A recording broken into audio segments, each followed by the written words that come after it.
아들이 지금 미국 유학 중으로 전해지고 있습니다. 미국의 유명 대학에 다니고 있고 국제고를 졸업했습니다. 자, 국제고의 학비를 한번 보시죠. 2021년 기준으로 2,159만 원, 그리고 2023년 기준으로 2,350만 원입니다. 기숙사 생활을 원칙으로 하고 있고요. 굉장히 비용이 고가죠. 비싸죠. 자, 고등학교도 굉장히 학비가 비싼 고등학교를 나왔고 대학은 더 비싼 곳으로 갔습니다. 미국에 있는 B대학에 입학을 했는데 숙식비를 포함해서 1년에 최소 들어가야 되는 비용이 1억 1,500만 원이라는 이야기가 나왔습니다. 자, 미국으로 대학을 갔습니다. 실제로 갔고 저희가 그 그래픽 보여드린 대로 학비도 굉장히 비싸고 숙식비까지 포함하면은 연에 1억 원이 훌쩍 넘게 들어가는 그런 어마어마한 비용이 좀 들어가야 하는 그런 상황인데, 재산이 2억 원 정도라고 신고가 돼 있는 상황에서 미국의 대학에 유학을 보낼 정도의 어떤 여유가 있었을까라는 그런 의문도 지금 제기가 되고 있는 그런 상황입니다. 김광삼 변호사님, 어떻게 좀 보셨습니까? 학비 관련해서 여러 가지 의혹들이 제기가 되고 있는데. 학비가 한 뭐 9천만 원 정도. 네. 이제 환율이 오르면 이제 훨씬 더 많이 되겠죠. 근데 아마 이제 1학년, 2학년이기 때문에 기숙사에서 생활했을 거예요. 그럼 이제 1억이 좀 넘는 이제 학비, 숙식비가 들어간다고 볼 수 있는데, 근데 사실은 뭐 이걸로 끝나는 게 아니죠. 네. 들어가는 비용이 왕복 비행기, 네. 뭐 1년에 몇 번을 왔다 갔다 달라질 거고요. 그다음에 또 생활비가 듭니다. 네. 그러면 적어도 미국 좋은 사립대학교를 다니면 연 2억 이상은 들거든요. 그러면 지금 김민석 후보가 신고한 금액을 보면, 재산 신고 보면 2억 남짓밖에 안 되거든요. 그러면 거의 1년에 한 2억 정도 드는 금액을 어떻게 조달했느냐. 이 부분에서 지금 언론에서 문제를 제기하고 있는 거예요. 그래서 우리가 아까 그 차용금과 관련돼서 얘기를 했지만 이 금액의 어떤 출처, 네. 이것은 뭐 사실은 뭐 계속적으로 현금으로 줘야 하는 내용 아닙니까? 계속 송금을 해야 하는 내용인데, 그런 뭐 그 과정에 있어서 그 돈이 어떻게 마련했느냐. 네. 이 부분에 대해서도 준비를 하고 있다고 하니까 그 내용을 한번 봐야지 돈의 어떤 출처 이런 것들 좀 알 수 있을 것 같아요. 김주혁 대변인, 재산이 2억 1,500만 원 정도. 근데 아들의 학비는 1년에 1억이 넘게 들어가고, 어떻게 마련했다고 좀 들으신 바가 있습니까? 아니, 전 뭐 들은 바는 없습니다만 지금 저 방금 전에 인터뷰에 나왔잖아요. 작년 초에 인터뷰한 내용이고 실제 학기는 작년 가을 학기부터 해서 네. 이제 2학기를 마친 겁니다. 그렇기 때문에 뭐 이제 그 대학을 몇 년 동안 다닌 게 아니고 이제 1년 차밖에 안 되는 상황이고요. 그리고 지금 그 재산이 2억 원 남짓인데 이게 가능하냐?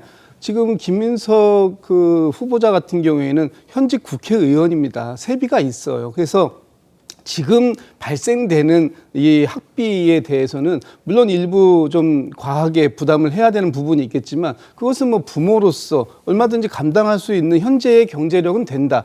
자기가 가지고 있는 재산을 가지고 거기에서 학비를 쓰는 부모들도 있겠습니다만, 지금 본인이 받고 있는 세비 가지고도 감당할 수 있다. 내가 허리띠를 조금 졸라매면 내 아이에게 좋은 학교에서 좋은 환경에서 학업을 시킬 수 있는 그런 상황은 얼마든지 지금은 가능한 상황이다. 그렇기 때문에 지금의 상황이 어떤 부정적인 그런 의미로 작동되는 것은 저는 좀 바람직하지 않다고 보이고요.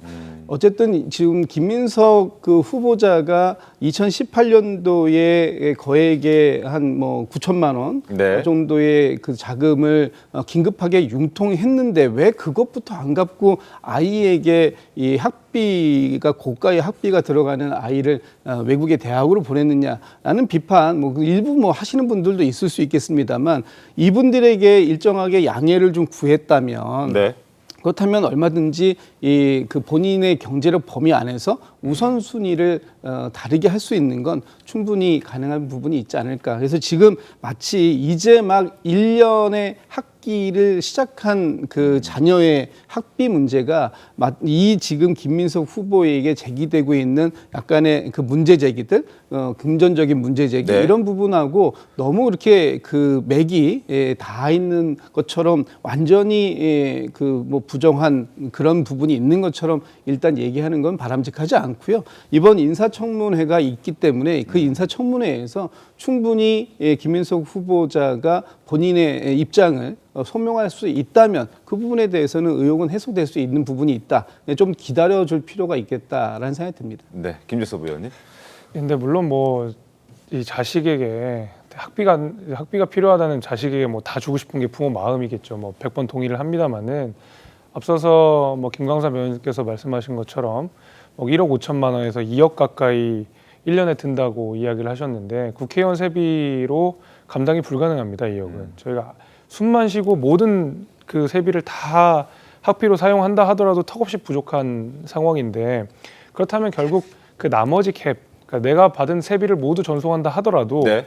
김민석 후보자는 어떻게 생활하였으며 그리고 그 남은 돈은 어떻게 충당하였는지는 적어도 김민석 후보자께서 밝혀주실 의무가 있고 네. 게다가 많은 채무들이 아직 상환되지 않은 상황에서 이 앞으로의 생활이나 그 다음에 이 아들의 어떤 학비들을 어떻게 감당해낼지에 대한 계획 정도는 아마 세워놓으셨을 거라고 저는 네네. 보거든요.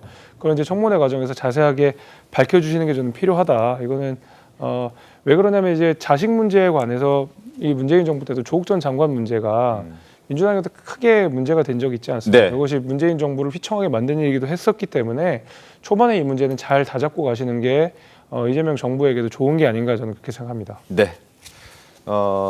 김민석 후보자 측에서는 이런 해명을 내놓긴 했습니다.